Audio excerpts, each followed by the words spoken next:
Bien, lo que decía. Entonces, vamos a ir viendo un poco dos cosas que van a ir de la mano. Por un lado, la parte teórica y por otro lado, la parte práctica. La parte práctica, como decía en un principio, pues consiste en escoger una zona de un escrito o un escrito muy breve, como por ejemplo estas firmas que nos ha presentado Mónica, y ver a partir de ahí qué es lo que se puede sacar. Obviamente no podremos sacar todo lo que queramos, pero sí podremos sacar ciertas pautas de cómo es la personalidad de ese individuo, en este caso una mujer, y ver qué otras posibilidades tenemos y a partir de ahí qué cosas podemos sacar. Hay una metáfora o una imagen que yo expliqué en alguna ocasión, que no sé si sabéis cómo actúan los paleontólogos, los señores estos que están en un desierto y se encuentran, pues, por ejemplo, un colmillo o un hueso de un brontosaurio, de un tiranosaurio o un bicho de estos, ¿no? Fijaros que cómo es de importante que a partir de ese colmillo o de ese diente que encuentran de un dinosaurio son capaces de reconstruir el dinosaurio entero. ¿Eh? Pueden hacer toda una imagen de cómo es el dinosaurio entero. El grafólogo funciona mucho como el geólogo, como el antropólogo, como el paleontólogo, en el sentido de que a nosotros no somos como otro tipo de ciencias, ¿no? Por ejemplo, tenéis la ciencia química o la ciencia física, que lo que hacen es coger unas sustancias o coger unos elementos, experimentar con ellos y a partir de ahí sacar conclusiones. A nosotros no es así. A nosotros nos viene dado ya todo. Es como el geólogo que encuentra un volcán y se encuentra con el volcán, o encuentra un terreno y se encuentra ya con esa falla o con ese corte y tiene que estudiar tal cual lo que está encontrando. Entonces, cada elemento de la escritura, lo que llamamos la grafonomía, cada pequeña pieza forma parte de un todo. Ese todo, hay incluso frases muy importantes de grafólogos de prestigio que dicen que todo rasgo gráfico está en función del conjunto. Es decir, cada pequeño es como nosotros mismos. No sé si sabéis que ahora si desapareciésemos todos los hombres del mundo, ¿se acabaría o se extinguiría el género humano? ¿Creéis vosotras que se extinguiría el género humano si solo desaparecieran los hombres? Pues no, no. Porque cualquier célula del cuerpo humano, cualquier célula, incluso de una mujer, puede fecundar a otra mujer. Esto hoy en día es admitido por la genética, es decir, creo que no se están haciendo experimentos en esa línea, ¿no? Pero podrían hacerse, es decir, un óvulo podría estar fecundado por una célula cualquiera. Y esto, ¿qué quiere decir? Que cada parte nuestra del organismo forma parte de un todo, y ese todo es así, o sea, toda la escritura, un óvalo, pues representa una parte de ese todo. ¿Eh? Otras pautas menos específicas, como por ejemplo pueda ser un punto de la I, sí que nos da un punto de la I muchas variables. Incluso podemos estudiarlo como si fuera un círculo, ya os dije, ¿no? Que en un momento determinado el punto de la I puede constituir un óvalo y valorarlo como tal. Entonces, esa pequeña muestra de escritura me puede dar mucho jugo si sé sacar partido de ella. ¿Eh? Entonces, claro, yo he destilado toda una serie de pautas de interpretación y demás, primero para enseñaros qué técnica tenemos que aplicar y segundo, cómo interpretar los resultados que nos han dado. ¿De acuerdo? Esto, de entrada, no quiere decir que tengamos que arrinconar el resto de la grafología, ni mucho menos, pero sí que será un complemento muy potente, un instrumento, digamos, muy completo que nos permitirá sacar unas conclusiones a veces insospechadas y que de otra manera serían bastante difíciles de obtener. ¿Y por qué digo esto? Pues hay una razón y es que, bueno, si nos centramos en la mayoría de autores de mi entorno, no quiere decir que no haya otros y que hayan hablado y que hayan comentado temas sobre lo que es el óvalo. No sé si estáis viendo en la pantalla un texto, ¿sí? El óvalo representa el yo o sí mismo y por lo tanto la estructura gráfica tiene en esa forma circular su más clara representación. Pero, por ejemplo, doña Matilde Ras nos decía hace unos años que el óvalo es la pista más segura para llegar a lo más recóndito de la personalidad. Y, por seguir un poco en la línea de nuestra escuela, el óvalo nos señala el sentimiento de sí mismo y de las 4 funciones psíquicas: el pensar, el intuir, el sentir y el percibir. Esto lo decía Augusto Bells. Y otro gran grafólogo sería Carlos Muñoz Espinal, que dice que el óvalo es la imagen gráfica más abstracta que tenemos de la personalidad, y hasta cierto punto simboliza la cabeza y representa una síntesis de la personalidad. O sea que también ahonda y es quizá Muñoz Espinal, no sé si es muy conocido de todos, pero es un grafólogo que tocó bastante el tema del óvalo y lo utilizaba como una herramienta muy potente para llegar al kit de la cuestión de la personalidad. Y por último, mi padre, que dice que el óvalo es uno de los símbolos del yo, el centro absoluto del grafismo, del enfoque personal del mundo y de la vida presente. Bien, esto simplemente para abrir un poco boca, y meternos ya un poco en el tema. Empiezo siempre la parte del óvalo primero situando y poniendo en pauta las áreas y mapas del simbolismo del óvalo. En la clase pasada estuvimos viendo lo que era la simbología del óvalo. ¿De dónde partía esa simbología? ¿Por qué decimos que el óvalo simboliza el yo? ¿Vale? Y vimos que era una pauta que ya los hombres primitivos hacían aquellos pequeños círculos que dividían en segmentos y a partir de ahí también las casas, también incluso el vientre materno donde nos ubicamos en la primera etapa de nuestra vida, también estamos encerrados dentro de una forma oval o una forma circular, ¿no? Entonces ese tipo de símbolos pues son los que de alguna manera hacen que nosotros, cuando ya estamos en el mundo, vimos que el niño en la etapa infantil pues vuelve a reproducir unos símbolos, unos dibujos muy parecidos a los que hacía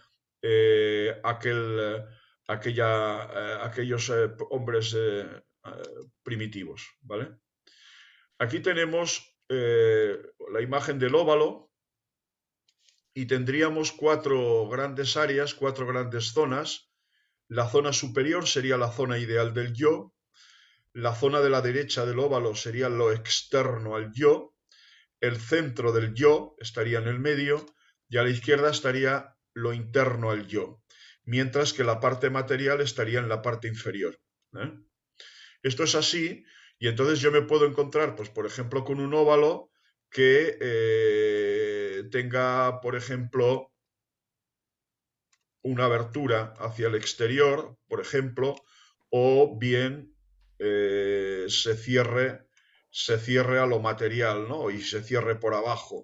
O sea, fijaros cómo cualquiera de estas pautas pues pueden servirnos como mapa o como GPS para entrar en el estudio del óvalo. ¿De acuerdo? Pero vamos a ver varias más. Esta es la primera en la cual chocan estos 4 mundos, por decirlo así. El mundo interno, el mundo externo, el mundo nuclear o el mundo central, la parte del mundo material y el punto ideal. Y el mundo ideal. A nivel de pautas, llamémosle psicológicas, tendríamos que hacia la derecha se produce lo que es la expansión, hacia la parte superior la exaltación, hacia el centro la concentración, hacia la izquierda la represión y hacia la parte inferior la excitación.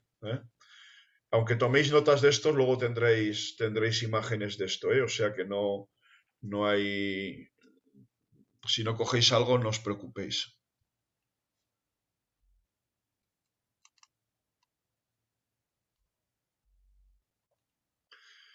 La parte superior, en el mapa 3, la parte superior habla de lo ideal y ocasionalmente de lo espiritual. Ya veríamos en qué contextos y en qué situaciones, la parte superior. La parte de la parte inferior sería la parte de la materia, lo material y lo instintivo. Y tenemos algo muy importante también aquí, que sería la tendencia o la parte de la derecha que nos hablaría o nos orientaría hacia el padre y la parte de la izquierda hacia la madre. ¿De acuerdo? O sea que son partes o son zonas del óvalo que nos van a servir en su momento como elementos de investigación o elementos de contraste para poder ir viendo un poco qué está pasando en eso que estamos estudiando. Aquí vemos una grilla, como dicen en Argentina, ¿verdad, Mirta? Una grilla que además proviene de un grafólogo de allí, el doctor Ángel Zarza, que era colaborador de Honroth, el doctor Honroth, y la escuela emocional, ¿vale? Y entonces él elaboró esta grilla que es un poco más sofisticada que lo que hemos visto hasta ahora. El óvalo lo podríamos poner, lo podríamos dibujar si queremos lo podemos dibujar aquí, ¿eh? Podemos coger y dibujar el óvalo pues aquí, ¿no? Podemos dibujar el óvalo aquí. Y entonces las zonas del óvalo a las que incide pues serían estas 9 zonas. Es una cosa muy curiosa porque el tema del 9, dividir las formas gráficas en 9, procede de otras escuelas y sobre todo del típico, de la típica crítica de arte o el típico análisis del arte en el tema de los cuadros, dibujos, etcétera, ¿no? Cuando se toma un cuadro, por ejemplo, y normalmente un paisaje se divide en 3 zonas y 3 zonas por aquí. Y aquí si, por ejemplo, viene la montaña, pues se centra aquí y aquí vendría el sol, a nadie se le ocurriría poner el sol abajo. Es decir, que esa división en 3 líneas en horizontal y 3 en vertical, es un elemento de análisis estético y gráfico muy desarrollado en otros contextos, ¿no? En grafología no es el primero, Ángel Zarza, el que utiliza la grilla. Lo que sí es importante es los contenidos de la grilla, no tanto grilla o rejilla, como queráis llamarlo, ¿no? Es una cuadrícula en la cual se divide en 9 cuadrados, ¿no? La parte de arriba ya está de acuerdo un poco con lo que habíamos hablado antes, nos habla del intelecto, la parte inferior nos habla de los instintos, la parte interior o del pasado, la parte exterior del futuro. Pero luego, si nos adentramos en las distintas subáreas, vemos que la parte superior sería el temperamento, izquierda sería el temperamento, la personalidad y las ideas en el B y el carácter en la zona C. En la zona media tendríamos lo afectivo, el presente y lo emocional y los impulsos. Y en la parte inferior tendríamos lo pasional, la sexualidad y las tendencias ciegas. Esta sería un poco una idea que en muchos aspectos y en muchas cosas pues nos puede señalar. Veréis que yo utilizo otra estrategia que proviene de la pericia, que me parece que vimos, o no sé si llegamos a ver el día pasado, que es como un uso horario, ¿no? Vimos un uso horario, no, bueno, pues lo veremos si acaso luego. Entonces sería otra forma de ubicar las distintas zonas, ¿eh? Y esta es como muy típica. La podemos complicar más y nos podemos ir a esta otra que está dividida exactamente en 9, pero aquí los contenidos ya son bastante más complicados, más complejos y abarcan muchas más zonas y muchas más cuestiones, ¿no?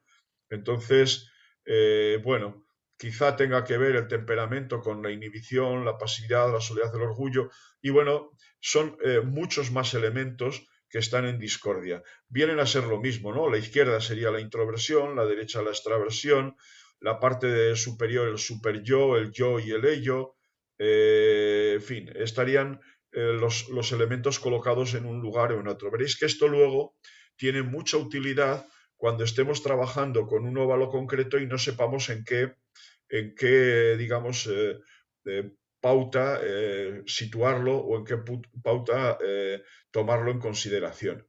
Entonces aquí esto pues nos va a ayudar en muchas ideas. Por ejemplo, cuando el óvalo se inclina hacia la izquierda, pues es tendencia al pasado, pero también es un signo de represión. Si se inclina hacia la derecha, es un signo de expansión. En fin, y así vamos viendo que cada una de las pautas que están alrededor, pues nos va dando una interpretación o una posible interpretación, porque luego hay que conjugarlo todo. Y la típica división de pasado-futuro, pasado siempre a la izquierda, futuro siempre a la derecha, y las tres grandes áreas que tenemos en el óvalo, que sería la zona intelectual, la zona de la afectividad y la zona de la instintividad, que es lo que tienen pues, la propia escritura, ¿no? Si estamos estudiando fisionomía, por ejemplo, tendríamos algo así. Digamos que en fisionomía, desde las cejas para abajo, tendríamos la zona afectiva, que estaría aquí, la zona superior sería la zona intelectual o la zona del pensamiento, y la zona inferior, dice que aquí debajo de la nariz, hacia abajo, sería la zona del instinto. Y cuando vemos esto en una escritura, pues tendríamos que aquí, por ejemplo, podemos poner una Q, y aquí, por ejemplo, podemos poner pues una B. Y veis que la zona del intelecto estaría situada en la zona de las crestas. Ahí, perdonad, que me parece que Lali se nos ha descolgado. A ver, un momento. Que tengo que dejar esto. A ver, ahora.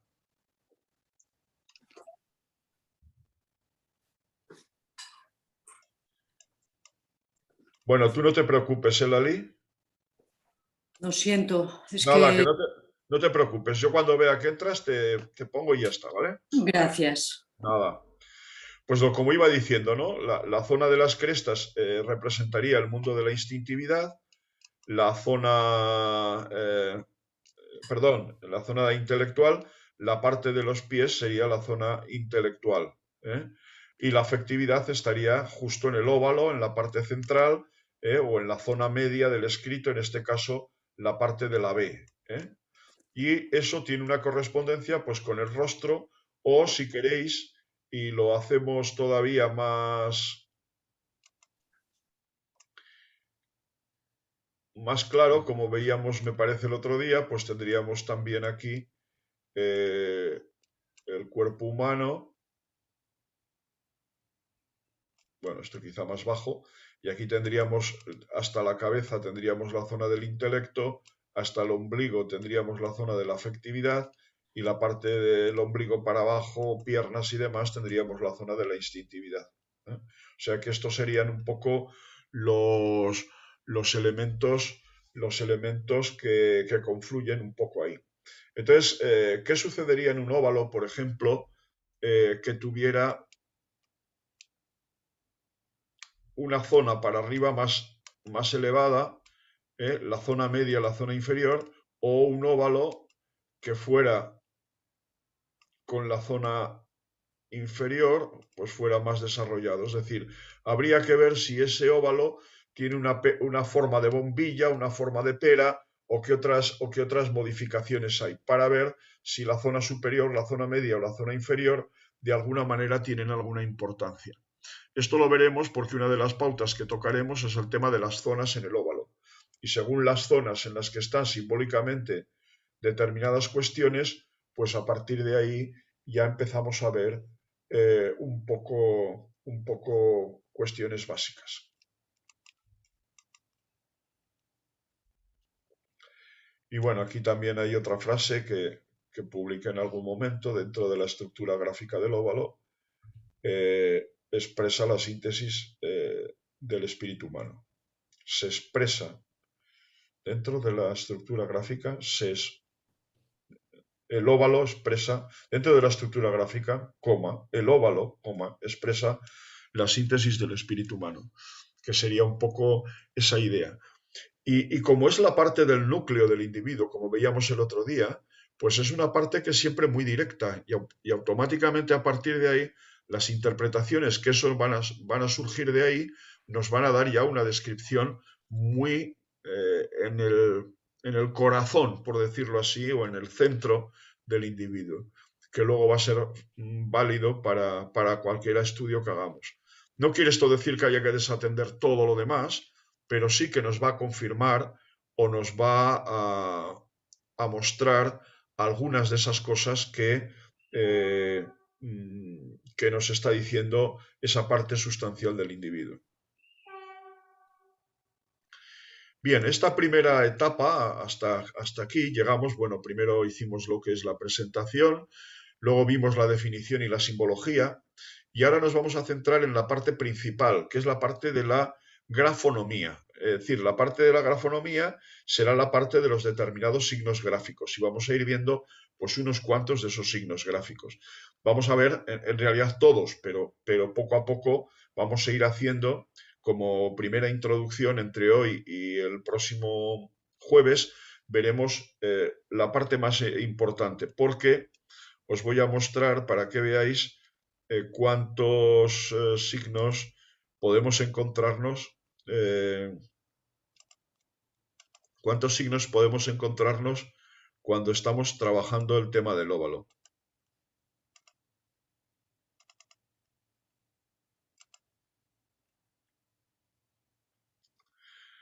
El óvalo tienen 9 categorías grafonómicas o 9 géneros, digamos, dentro de la grafonomía, y son géneros que ya conocemos. Por ejemplo, el tema de la abreación, ¿no?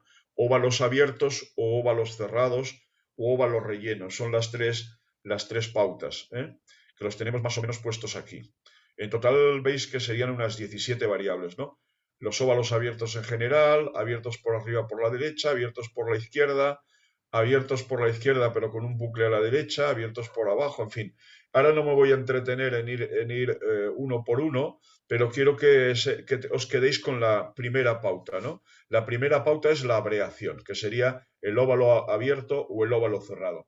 Casi todos los estudiosos que tocan el tema del óvalo, mi padre entre ellos, que por cierto ha sido muy pirateado, aparece siempre hablando del tema de la abreación, ¿no? O el nombre de la abertura o cierre del óvalo. El segundo punto, que es sumamente importante también, es el tema de la inclinación del óvalo, ¿eh? Y dentro de la inclinación del óvalo, pues nos encontramos con el muy inclinado a la derecha o tumbado, como llamamos, el óvalo inclinado, algo inclinado o ligeramente inclinado, recto vertical, algo invertido, invertido o caído ya, que es muy invertido. Luego estaría el tema del movimiento del óvalo, las oscilaciones que hace, que puede ser esas oscilaciones, pues pueden hacer que el óvalo sea rígido, sea vibrante o sea ambivalente, ¿eh? Por lo tanto, el segundo punto a tratar es el tema de la inclinación. El tercer punto tiene que ver con la presión del óvalo. Y la presión del óvalo, pues puede ser de varios tipos. Puede ser fina, puede ser deficiente, puede ser firme o normal.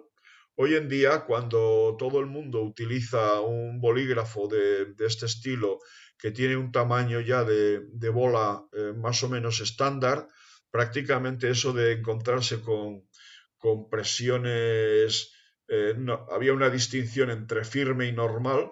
Hoy en día se considera que el bolígrafo de punta normal o punta, o sea, punta media es el que hace la presión firme, ¿eh? El que hace la presión fina, es el que hace la presión fina, y luego estaría el tipo de presión que lo hacen los bolígrafos de punta gruesa. Pero si vais a cualquier papelería o a cualquier sitio que vendan instrumentos de escritura y pidáis un bolígrafo, bolígrafo, ¿eh? Porque muchas veces cuando pedís un bolígrafo no os dan un bolígrafo, os dan esto, ¿no? Y esto es un roller, esto no es un bolígrafo en sí, ¿eh? Es un bolígrafo primitivo si queréis, porque tiene una bolita igual que la bolita del bolígrafo convencional, pero lo que es bolígrafo, bolígrafo es esto. Esto hace una tinta normal, que es una tinta parecida a la tinta de la pluma estilográfica, porque es una tinta negra, densa. Bueno, eso sería un poco el tema de hoy, que por ejemplo, para temas de escritura, dibujo, etcétera, es muy práctico, pero tiene también una medida de bola de una determinada medida. Y esas medidas de bola, pues normalmente las veis aquí. Por ejemplo, este tiene una medida de 0,7. Lo hay de 0,5, lo hay de 0,7, pero bueno, en el mercado encontraríais muchísimas medidas más. Por ejemplo, yo, para el tema de dibujar, pues utilizo algunas que tienen un 0,05, 0,2, 0,3, 0,4, en fin, ahí prácticamente todas las décimas de milímetro, incluso de más de 2 milímetros, ¿no? De grosor de trazo.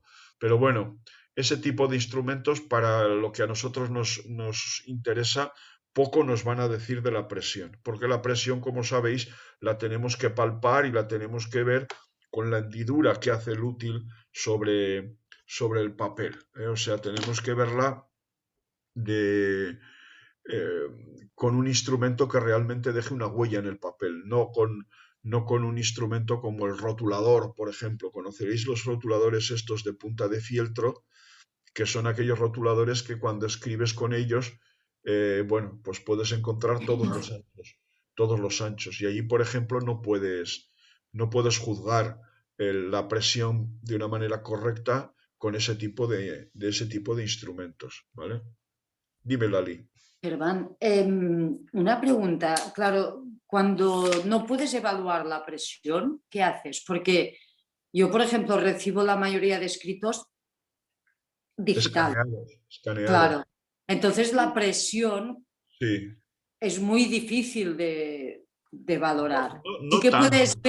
puedes ver un poco, pero no puedes palpar, no es lo mismo que en uno. Sí, pero mira, evidentemente aquí tendríamos el problema, ¿no? El problema es que nos mandaran o que nos dieran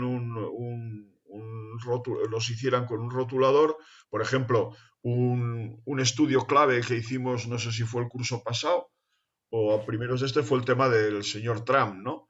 Trump escribe con un rotulador siempre de punta muy gruesa. Evidentemente es como un alarde que hace de su hombría, si queréis, o de o su ego, ¿no? Pero ese tipo de instrumentos, bueno, nos dan algunas pistas que sí podemos seguir, ¿no? Por ejemplo, podemos ver si hay deficiencias en la presión, podemos ver si la presión se rompe o tiene algún tipo de rotura. Eso sería interesante para poderlo ver, ¿no? Y eso lo tenemos en el punto 29, óvalos de presión deficiente. Si tú puedes con un instrumento muy grueso hacer una presión muy fina, mira, aquí yo tengo en la paleta esta de aquí de grosores del tema, fíjate lo que puedo hacer. Puedo hacer este grosor, Mm. uno. Puedo hacer este otro, dos. Esto, y ahora os voy a decir la equivalencia, ¿no? Puedo hacer este y puedo hacer este. ¿Qué sería presión fina? Esto. ¿Qué sería presión normal? Pues esto. Esto ya es una presión normal, pero bastante firme. Y esto ya sería una presión pesada, ¿eh? O sea que aquí tenemos cuatro categorías. Y esto, una de las cosas que yo suelo decir es que el, el grafólogo o lo que tiene, una de las cosas que tiene que hacer es investigar. ¿Y qué quiere decir investigar? Pues quiere decir que hay que probar mucho, hay que ver y hay que ver qué pasa y cómo sacas luego un escaneado de eso y ver cómo queda. Tendréis la oportunidad, porque claro, yo aquí os voy a mostrar escaneados, no voy a poder mostrar originales, ¿no? Entonces, lo que sí veremos es que, claro, cuando tú tienes el original en plano, según como tú iluminas con la luz en una dirección, para esto no hace falta ningún instrumento muy sofisticado. El mismo móvil lo puedes poner en función linterna y lo puedes poner inclinado para que te dé esto. Pues puedes ver una cosa que pasa en el trazo, en el papel, y es el relieve. Se forma como una especie de surco, es decir, la bolita esa que es el bolígrafo deja como un pequeño surco, un pequeño valle, y entonces si tú lo iluminas así lateral, pues va a salir con una sombra y se va a notar que es que tiene una cierta profundidad ese trazo o no la tiene. ¿Eh? Es decir, que esto sería un poco la idea de poder ver la presión. Pero es verdad que es difícil y una de las cosas que sugiero es que si recuerdas de haber hecho el ejercicio conmigo de escribir con varias intensidades o con varias presiones, pues que cojas y lo metas en tu escáner o saques una foto con el móvil y veas a ver qué diferencias se producen y cómo sale. La única fórmula de Vale, poder- la única fórmula de poderlo hacer bien es iluminarlo con una luz que llamamos nosotros oblicua, porque al vale. hacerlo con una luz oblicua, entonces hace esa especie de surco de sombra que ya veremos en su momento aquí, porque hay uno de las partes de los balances globales que es el balance del trazo, y veremos en ese balance del trazo cómo actúa ese tipo de gesto para ver la presión. No desgraciadamente, porque una de las cosas que mi padre decía, porque Matilde Ras decía que desgraciadamente no se puede ver la presión más que con pluma corriente, decía ella, porque ya ella se negaba a la pluma estilográfica. Ella cuando veía una pluma estilográfica ya no le gustaba. Y decía, no, no, hace falta una pluma corriente. Vosotros no sabéis lo que es una pluma corriente, pero una pluma corriente era una pluma de aquellas que se untaba en un tintero y se escribía, que eran la plumilla sola, ¿eh? Bueno, solo digo para la gente más joven, ¿no? Y entonces con eso escribías y eso era la forma en que yo, bueno, yo tampoco estuve mucho tiempo escribiendo así. Recuerdo quizá hasta hasta primero de bachillerato, quizá, que me acuerdo que en los colegios había unos agujeros con unos tinteros de porcelana y una cosa que tocaba a cada alumno una vez cada 2 meses o cada tres, que cada día había que llenar todos los tinteros de tinta y claro, los alumnos todos tenían plumas. Pero desde el principio ya mi padre me dio una pluma estilográfica y entonces yo cogía aquella tinta, la untaba allí, pero ya absorbía con el émbolo y ya me duraba más que al resto de compañeros que tenían que estar untando cada 2 por 3. Fijaros, Matilde Ras hasta ahí se quedaba. Y ya decía que la estilográfica no. ¿Qué hubiera dicho del bolígrafo? Que cuando ya ella falleció, que falleció en el 68, el bolígrafo ya era una carta de ciudadanía, ¿no? Ya todo el mundo teníamos bolígrafos. Y ella parece ser que el bolígrafo pues no le gustaba tampoco y cuando alguien le mandaba una carta que no estaba escrita a pluma, pues decía que no le hacía el análisis, así de sencillo, ¿vale? Pero luego también, si estudias a Bels o lees a otros autores, pues una de las cosas que te dice es que somos los grafólogos los que tenemos que investigar, que no nos podemos quedar en el pasado, porque ¿quién escribe hoy en día en pluma? Yo soy, creo, uno de los pocos románticos que todavía lleva mi pluma estilográfica y que la utilizo de forma habitual, pero la mayoría de la gente pues emplea el bolígrafo y ahora ya con los bolígrafos, ahora llaman bolígrafo incluso a estos rollers que digo yo, que son rollers de gel o tienen varias fórmulas. Incluso los hay de colorines y los hay de muchas formas, ¿no? Entonces, esto obliga a que nosotros tengamos que ir en la tecnología más allá de lo que está, de lo que está hoy en día en el mercado. Y entonces por eso, pues nosotros ya estamos estudiando mucho las pericias que hago yo desde hace mucho tiempo, son pericias escaneadas, me manda un juzgado unos documentos, yo cojo, los analizo, los estudio y entonces los pongo ahí. Eh, no me quiero meter mucho en el tema pericial, pero obviamente podéis suponer que los documentos tienen que estar de alguna manera controlados y custodiados. Si a mí, por ejemplo, un juzgado me da una fotocopia o me manda un escaneado de un documento, entiendo que él ha verificado el documento original. Porque claro, también podría ser que en un documento yo pegara una firma, por ejemplo, hiciera válido eso. A mí me ha pasado muchas veces tener que ir a un juzgado y decirme, a ver, que me han dicho que me han falsificado la firma, que no sé qué. Ir allí y decir yo, no, no, la firma es auténtica, lo que es falso es el documento.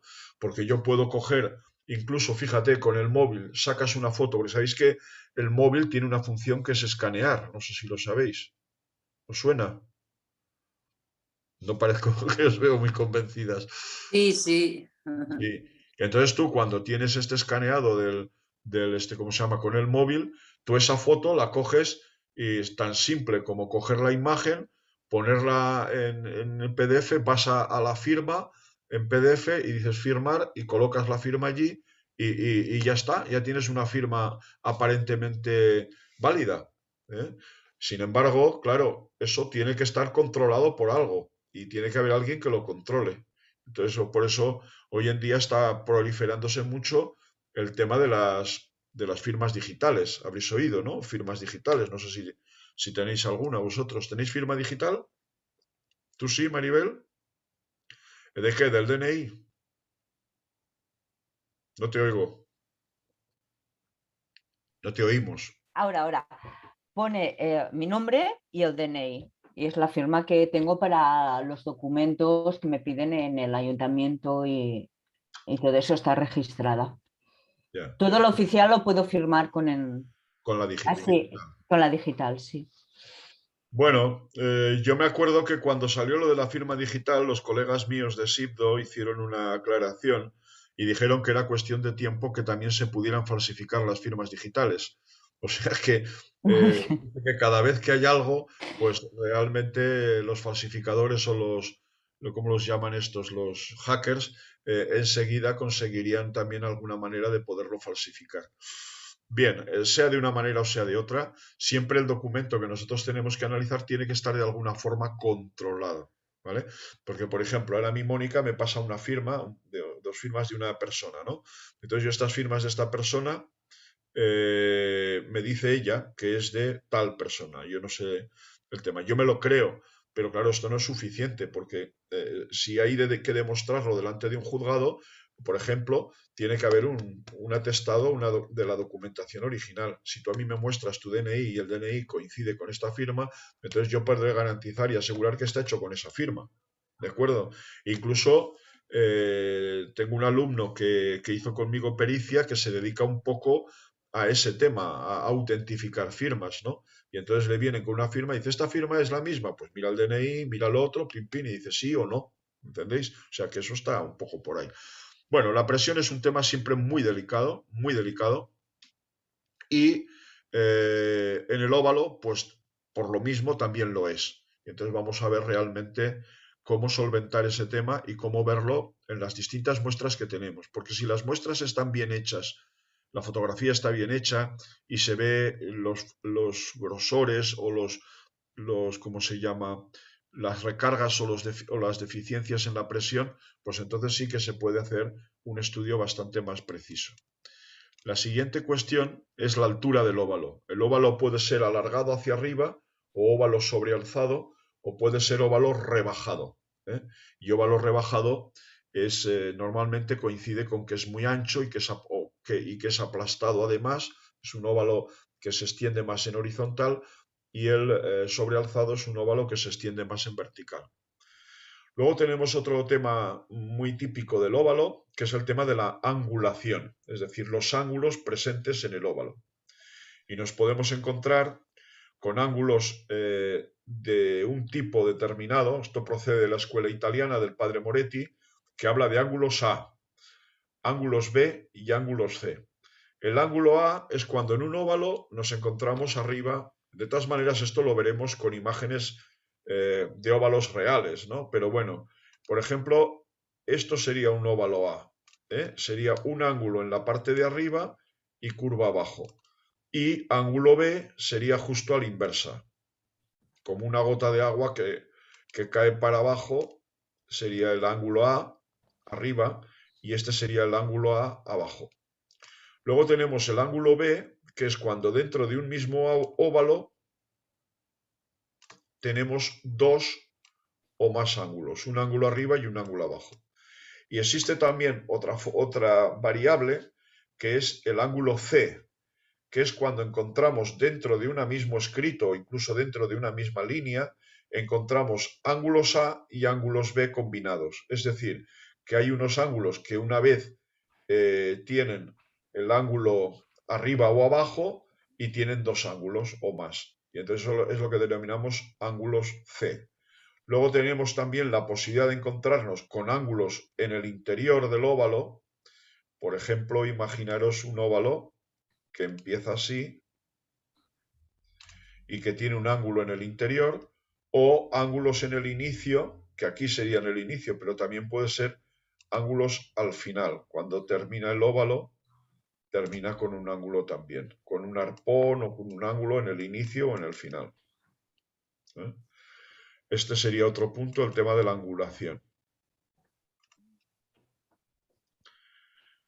Luego viene el tema del inicio o el final, o el tema del final. Aquí me parece que hay uno que está repetido, este ángulo en el interior, y aquí vuelve a aparecer inicio en el interior. Bueno, podría ser distinto. Porque cuando dice ángulo en el interior, podría ser de esta manera también, ¿no? Podría ser una cosa tal que así.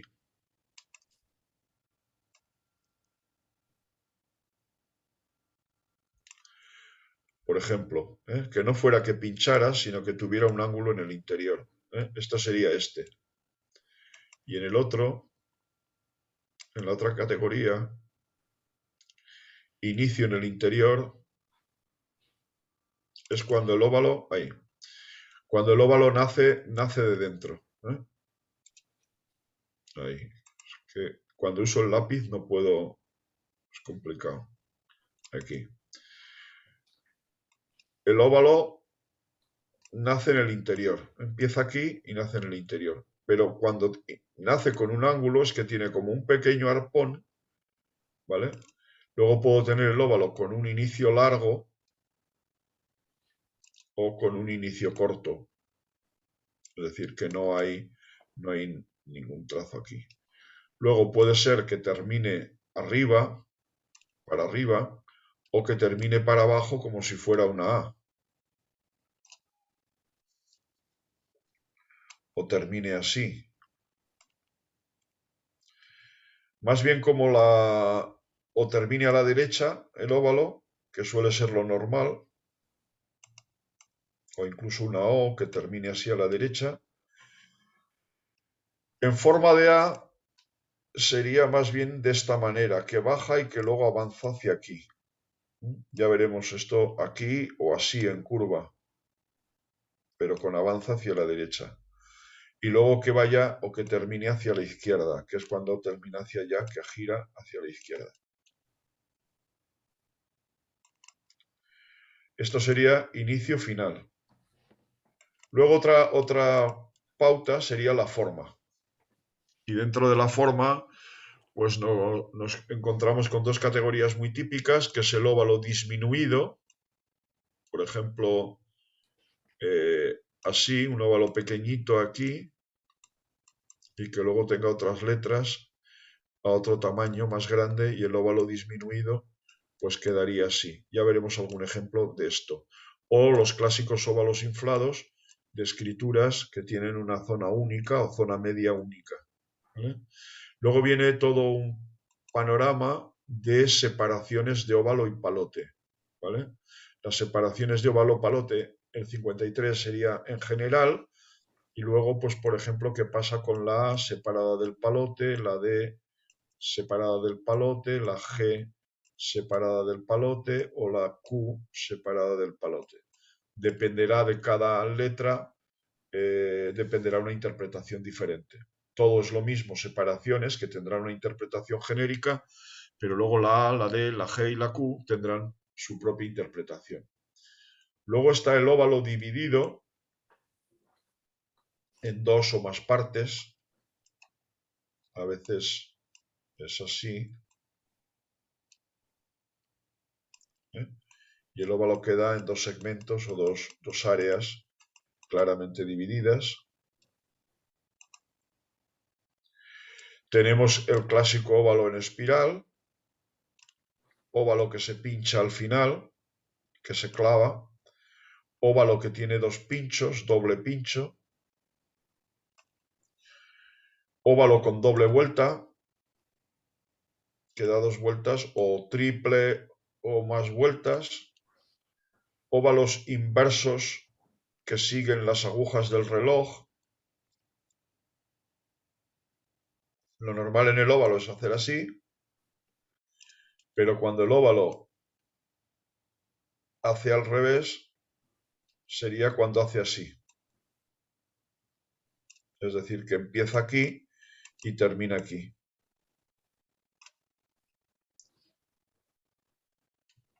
Óvalos enlazados a la letra siguiente o óvalos separados de la letra siguiente. Y luego también tendríamos el óvalo torcido o que tenga alguna especie de forma así como doblada, que luego veremos otras cosas parecidas. Aquí fijaros que el otro día, no sé si lo recordáis, dije una cosa, y es que si el sujeto está enfermo, el óvalo va a mostrar esas señales de la trastorno o la problemática que en principio tenga. Veréis que una buena parte de la interpretación que estamos estudiando, veréis que tocará puntos patológicos. Por ejemplo, un óvalo con roturas. Estas serían las alteraciones típicas del óvalo, ¿no? Que tiene pues determinadas zonas con roturas. Óvalos con abolladuras, por ejemplo. Óvalos cegados o empastados, incluso todo el óvalo entero. Óvalos con temblores. Bueno, esto lo hago así de una manera muy ficticia. Óvalos con recargas de presión, que quiere decir que en algunos momentos pues se nota que hay una mayor recarga en una zona o en otra. Otro punto de alteración también puede ser la irregularidad en los óvalos, cuando en un escrito, en ese segmento que nosotros escogemos, encontramos más de 4 tipos distintos de óvalos. Ya veréis que hay algunos casos en los que eso se produce. Luego habrá los óvalos retocados, que la persona trata de arreglar. Óvalos retocados, esto sería de forma casual.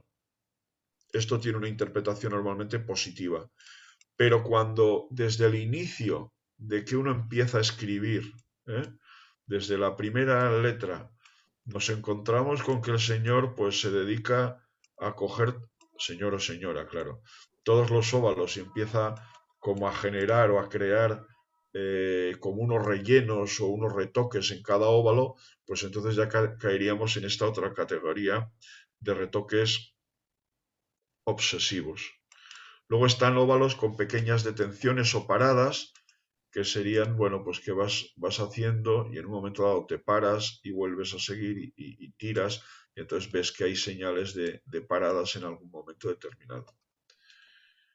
Que nos encontremos en el óvalo la presencia de arpones, que puede ser un arpón en el inicio o puede ser un arpón en el final.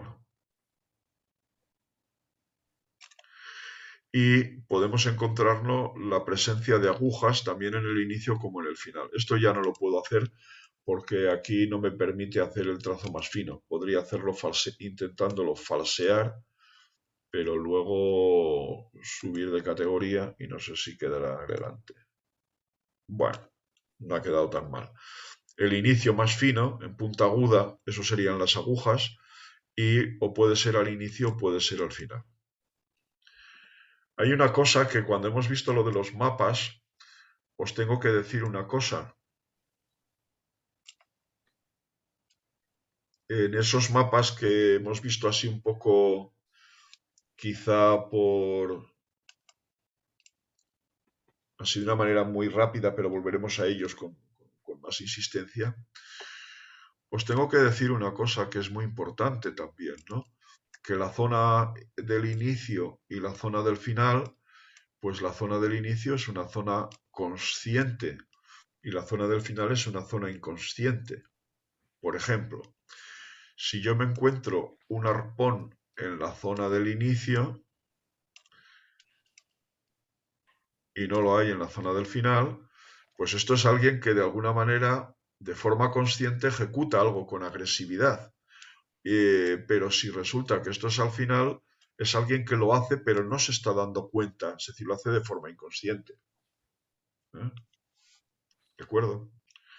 Siempre la ley del consciente o el inconsciente. Esto lo veremos en su momento. Y por último tenemos el apartado 9, que son las zonas del óvalo, ¿no? Lo que decía yo antes, cuando yo en la zona superior me puedo encontrar un predominio de la zona superior sin necesidad de que haya ángulo, pero quiere decir que esta zona de aquí potencialmente es más ancha o al contrario, resulta que es más estrecha. Entonces, si es más estrecha o es más ancha, pues la zona superior tendrá alguna importancia y esto tendrá una importancia a nivel del intelecto, porque la zona superior sabéis que es el intelecto, ¿no? A veces el problema me lo puedo encontrar en la zona de la izquierda, un pequeño bucle aquí o cualquier cosa. Me lo puedo encontrar en la zona inferior y entonces en la zona inferior pues puedo tener algún tipo de incidencia también en esta zona o puede estar en el lado de la derecha. O sea que sea como sea, también el tema de las zonas puede ser útil. Bueno, no pretendo que os quedéis con todo esto, simplemente con los 9 rublos, los 9 apartados, lo que es la abreación, la inclinación, la presión, la altura, la angulación, el inicio final, la forma y las alteraciones. ¿eh? Estos serían, perdón, las alteraciones y la zona. Estas serían las nueve categorías. En su momento, cuando ya nos pongamos a evaluar los escritos y tengamos una noción de cómo funciona, pues vamos a coger y vamos a situar en un formato Excel la variación, las distintas cantidades de lo que me va saliendo y a partir de ahí pues vamos a ver luego la interpretación que de ahí nos sale, ¿no?